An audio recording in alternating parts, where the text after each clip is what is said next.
La plupart des quelques 30 000 soldats marocains qui se battent au Sahara sont dans des unités classiques, comme ici le 6e régiment d'infanterie. Pour que ces forces puissent intervenir, il faut d'abord que le Polisario se découvre, le plus souvent en attaquant un convoi ou un poste isolé. Ensuite s'engage une bataille en forme de course-poursuite qui ne s'arrête qu'à la frontière algérienne. Face aux attaques surprises, à la mobilité du Polisario, l'armée marocaine est donc condamnée à multiplier les grandes opérations comme celle-ci, à multiplier les garnisons isolées qui offrent autant de cibles. Il est impossible pour des raisons politiques de s'attaquer directement aux bases du Polisario en Algérie. Alors, comme si souvent dans les conflits opposant des guérilleros à une armée classique, une solution purement militaire semble impossible. Ni les Marocains ni le Polisario ne peuvent remporter une victoire définitive par la seule force des armes.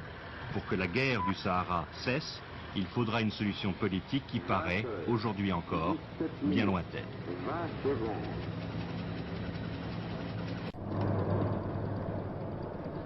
Plusieurs fois par mois, sans que l'on puisse en prévoir la date pour éviter toute embuscade, les unités mobiles de l'armée marocaine se réunissent à l'abri des défenses avancées des grosses garnisons pour organiser des convois destinés à réapprovisionner ou à secourir les postes et villages disséminés dans cet immense désert.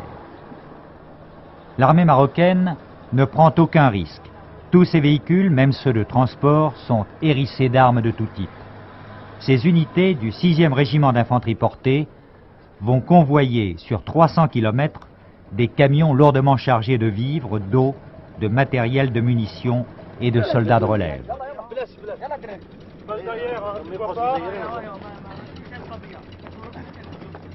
De 3 à 500 véhicules vont s'ébranler à l'aube sous la protection d'hélicoptères.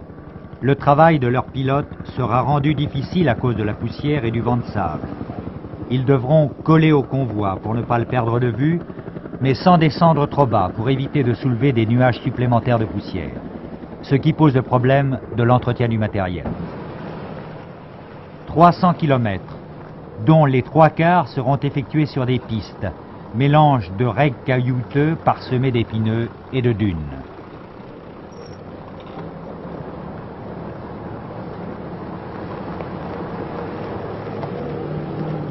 Des centaines de véhicules étirés sur 40 km. Les accidents, les pannes et les ensablements sont fréquents, mais la colonne poursuit son chemin. Les retardataires sont secourus par l'arrière-garde et devront, une fois l'avarie réparée, regagner leur place dans la colonne. En cas de crevaison, ce qui arrive souvent sur les épineux, on soulève le véhicule à la main pour changer la roue et l'on repart.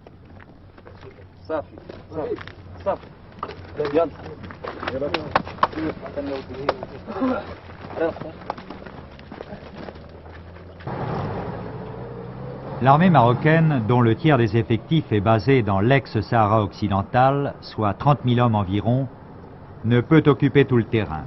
Aussi est-elle obligée d'établir des garnisons reliées entre elles par ces convois, ce qui la rend vulnérable.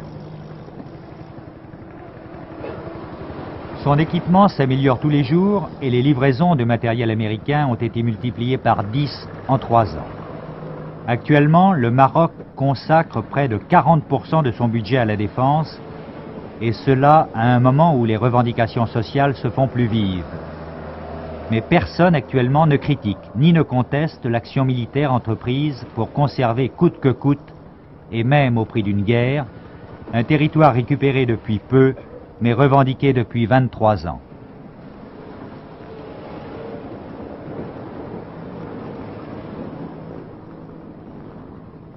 Cette guerre subversive à laquelle est contrainte le Maroc, il la jouera avec toutes ses armes, persuadé cependant que la solution de ce conflit ne se trouvera pas sur le terrain, mais dans une entente avec ses voisins, l'Algérie et la Mauritanie.